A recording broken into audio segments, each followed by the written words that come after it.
গীবত করা যেরকম গুনাহ, গীবত শোনাটাও গুনাহ। ভাইরে, আমলনামা বরবাদ হয়ে যাচ্ছে। কিয়ামতের ময়দানে যখন দেখবেন হাজার হাজার গীবতের মামলার আসামি, একটা গীবতের বিচার হওয়া ছাড়া পাও নাড়াতে পারবেন না ভাই। সেদিন আফসোস করবেন, আল্লাহর কসম, একটা গীবতের গুনাহ আমলনামা থেকে মুছতে পারবেন না। কিন্তু দুনিয়াতে এখনো সুযোগ আছে। আসুন আমরা প্রতিজ্ঞা করি, গীবতের ভয়াবহতা জানার পর চেষ্টা করি দূরে থাকার, কিন্তু কিছুদিন পর আবার গীবত হয়ে যায়। এখন গীবতের তওবা কিভাবে করব? এর থেকে দূরে থাকার উপায় কি? আপনারা গীবত কাকে বলে চিনেন তো? নবী সাল্লাল্লাহু আলাইহি সাল্লাম বলেছেন, আতাদরুনা মাল গীবাহ, তোমরা কি জানো গীবত কাকে বলে? সাহাবীরা বলেছেন নবী সাল্লাল্লাহু আলাইহি সাল্লামকে, আল্লাহ এবং তার রাসূল ভালো জানেন। নবী সাল্লাল্লাহু আলাইহি সাল্লাম গীবতের সংজ্ঞা দিচ্ছেন যে গীবত হলো যিকরুকা আখাকা মা ইয়াকরাহুহু, তুমি কারোর পিছনে যদি এমন কিছু বলো যেটা তার সামনে বলে সে মনে কষ্ট পাবে, এর নাম গীবত। এখন একটা মানুষের সামনে বললে সে মনে কষ্ট পাবে, এটা তার পেছনে বলতেছেন, লোকটা এখানে নাই, তার অগোচরে আরেকজনের কাছে বলতেছেন, এটার নামে কি? গীবত। এখন যদি সেই দোষটা তার মধ্যে থাকে তাহলেও কি গীবত হবে? কি বলেন? গীবত হবে। আমাদের দেশে যারা গীবত করে, সবাই কম বেশি গীবত অনেক সময় হয়ে যায় আমাদের দ্বারা, আল্লাহ আমাদের মাফ করুক। গীবত করার ক্ষেত্রে কিছু লোক আছে যারা গীবত করে, গীবত করার সময় শয়তান তাদেরকে একটা মাসআলা সাপ্লাই করে। কি সাপ্লাই করে? একটা মাসআলা। কোন মুফতি সাহেব দেয় না, কে দেয়? শয়তানে। মাসআলাটা কি জানেন? মাসআলাটা হলো, আপনি যদি বলেন ভাই কারোর পিছনে সমালোচনা করা ঠিক না ভাই, ভাই গীবত করা খুব ভয়াবহ গুনাহ ভাই, কোরআনে আল্লাহ তাআলা এটাকে মৃত ভাইয়ের গোশত খাইলে যেরকম অপরাধ, নোংরামি, এটাকে সেরকম বলেছেন, এবং গীবত পরিষ্কার হারাম, আল্লাহ তাআলা নিষেধ করেছেন। আপনি আরেকজনের গীবত করেন না, এটা বললে তখন ওই লোকরে শয়তান ওহী করে, শয়তান তার মাথায় দেয় বুদ্ধি, সে তখন জবাব দেয়, দেখেন ভাই আমি যেটা বলতেছি সত্য বলতেছি, আমি কোনো উল্টাপাল্টা মিথ্যা কথা বলতেছি না, আপনি চেক করে দেখেন। সে গীবতের সংজ্ঞা হয়তো জানে না, আর নাহলে শয়তান তারে দিয়া এই ভুল মাসালা দেওয়াইছে।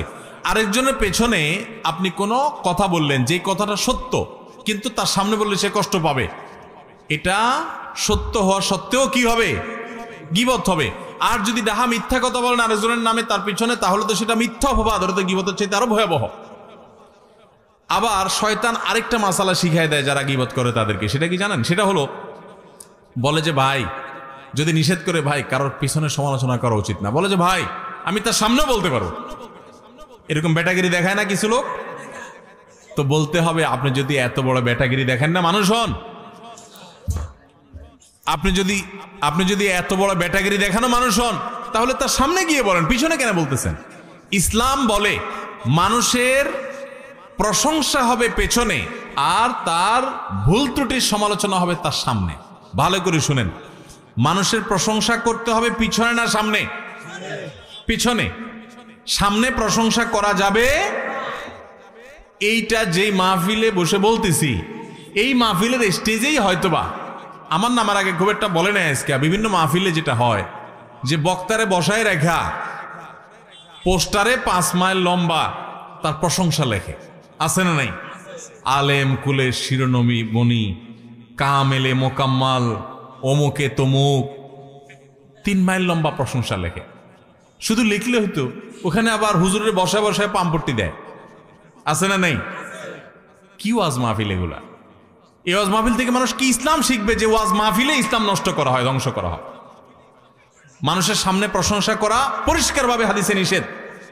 কারণ বসে বসে প্রশংসা শুনলে যে কোনো মানুষ কি করে? ফুলে। কি হয়? ফুললে বেশি অহংকারী হয়ে যায়, সে ধরাকে সরা জ্ঞান করে, সে মানুষকে মানুষ মনে করে না। এটা মানুষের, প্রত্যেকটা মানুষের ভিতরে হয় কম বেশি। আপনি যদি বলেন না আমারে বাতাসে ধরে না, আপনি এটা ভাব নিছেন, বাতাসে ধরে না এমন কোনো মানুষ নাই। আপনি বলবেন রেলের চাক্কা আমি হাওয়া দিয়া লাভ নাই, এটা মুখের কথা। প্রত্যেকটা মানুষ সামনে প্রশংসা শুনলে তার ভিতরে কি আসে? অহংকার। এই জন্য এটা নিষেধ ইসলামে। ইসলাম বলে প্রশংসা করবা পেছনে, লোকটা এখানে নাই, তখন বলতে হবে আপনারা জানেন উনি কত ভালো মানুষ, উনি কোন যোগ্য মানুষ, এগুলো সব বলতে হবে তার পেছনে। আর বদনাম থাকলে, দোষ থাকলে সেটা বলতে হবে কি? ইসলাম বলে তুমি বেটাগিরি দেখাও, প্রকৃত মানুষ হও, সাহসী হও, সামনে দোষ বলো। আমরা কি করি এখন?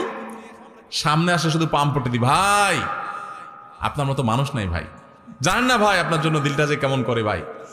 আর পেছনে যায় বলি বেটার মতো একটা ডাকাত, একটা অমানুষ আল্লাহর জমিনে আরেকটা আছে কিনা সন্দেহ, ঠিক না ভাই? ঠিক। আমরা পেছনে যায় বদনাম করি আর সামনে আইসা পাম দেই। এর কারণে ক্ষতি কি হয় জানেন? আমাকে একজন কয়দিন আগে প্রশ্ন করছে, ভাই গীবত কি ইসলামে এত কঠিন শক্তভাবে নিষেধ করছে কেন? একটা মানুষের গীবত করছে, কারণ মারা নাই তো, এমন কোনো ক্ষতি করে নাই, তাহলে ইসলামে এত কঠিনভাবে যে মৃত মানুষের গোশত খাওয়ার চাইতে জঘন্য অপরাধ বলেছে বা গোশত খাওয়ার মতো বলেছে, এটা কিভাবে হয়? তো আমি বললাম, দেখেন, একটা সমাজ স্থিতিশীল থাকুক, সুন্দর থাকুক, সুখী থাকুক, ইসলাম সেটা চায়। যখন মানুষের সামনে প্রশংসা করবেন তখন লোকটা অহংকারী হবে। অহংকারী লোক দ্বারা কি মানুষ শান্তিতে থাকে না অশান্তিতে থাকে? এই জন্য ইসলাম বলে সামনে প্রশংসা করে কাউকে অহংকারী বানায়ও না, লোকটার ক্ষতি করিও না। লোকটাকে অহংকারী বানালে সে অহংকারের কারণে আরেকজনকে ছোট মনে করবে, সমাজে অশান্তি হবে। লোকটার প্রশংসা যদি তার পেছনে করো তাহলে লাভ হবে কি? এলাকার সব মানুষ, উনি এখানে নাই, আমরা সবাই বলতেছি জানেন উনি কত ভালো মানুষ, আপনারা অনেকে জানেন না উনি তাহাজ্জুদের নামাজ পড়ে, উনি মিথ্যা বলেন না, উনি অনেক লোভ লালসা ছেড়ে দেন, উনি আল্লাহকে অনেক ভয় করেন, উনি সততার উপরে চলেন, উনি অনেক লোভ থাকা সত্ত্বেও অন্যায়ের কাছে মাথা নত করেন না। এই কথাগুলো যখন আমরা ওনার অগোচরে বলবো, উনি এখানে নাই, তখন আপনারা সবাই চিন্তা করবেন তাহলে আমার এলাকার অমুক লোকটা সে এত ভালো, তাহলে তার প্রতি আপনার সুধারণা তৈরি হবে, তার প্রতি আপনার ভালোবাসা তৈরি হবে, সামাজিক সম্প্রীতি তৈরি হবে কি হবে না? এই জন্য ইসলাম বলে প্রশংসা করবা পেছনে, আর সামনে সমালোচনা করবা। সামনে সমালোচনা করতে আবার ইসলাম বলে এমন ভাবে সমালোচনা করবা না যে সে তোমার নাকশা উল্টে দেয়। এখন আজকে আমার থেকে মাসালা শুনে গিয়া কালকে যায় শুরু করেন, সামনে গিয়া ভাই আপনার চরিত্রটা ভালো না ভাই, এরপর যে একটা বক্সিং খেয়ে আসে আমার কোয়েন হুজুর আপনার মাসালা শুনে মাইর খেয়ে আসে। আপনারা এইভাবে উল্টা পাল্টা সমালোচনা করতে বলে না ইসলাম। সুন্দর করে বিনয়ের সাথে সামনে পারলে বুঝবেন, ভাই আপনি যদি মনে কিছু না করেন ভাই একটা কথা বলতে পারি, কারোর সামনে না, সেটাও মানে ওনার সামনে শুধু, আর কেউ না, লোকের সামনে লজ্জা দেওয়া যাবে না। কি হয়েছে ভাই? ভাই আপনি মনে কিছু করেন না, আপনার এই কথাটা ভাল লাগে না, আপনি বিভিন্ন সময় বলেন, আমার কথা ভুল হলে মাফ করে দিয়েন ভাই, আপনি একা একা চিন্তা করে দেখেন। এভাবে যদি আপনি একটা মানুষকে বলেন, সে কি রাগ করার কথা? হয়তো মুখটা একটু কালো হয়ে যাবে, কিন্তু সে আপনার উপরে চড়াও অন্তত মায়ের অন্তত খাবেন না। এরপরে অগোচরে যায় সে চিন্তা করবে ঠিকই, উপর দিয়া মুখ যতই কালো হোক চিন্তা করবে লোকটা বলছে আসলেই আমার সমস্যা আছে কিনা। তাহলে এই লোকটার সামনে আপনি তার দোষের কথা বলার কারণে তার দোষটা দূর হবে, আত্মসমালোচনা করবে, সমাজ সুন্দর হবে, খারাপের পরিমাণ সমাজ থেকে দূর হবে, ঠিক না বে ঠিক?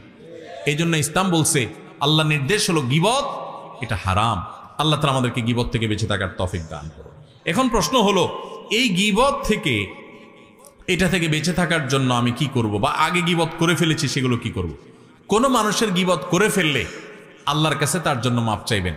আমি ওনার গীবত করে ফেলছি এক্সাম্পল স্বরূপ, তাহলে আমি বলবো ওনার কথা, আল্লাহ আপনি ওনাকে মাফ করে দেন, ওনার ভুল ত্রুটি ক্ষমা করে দেন, ওনার রুটি রুজিতে বরকত দান করেন, ওনার জন্য বেশি বেশি দোয়া করবেন।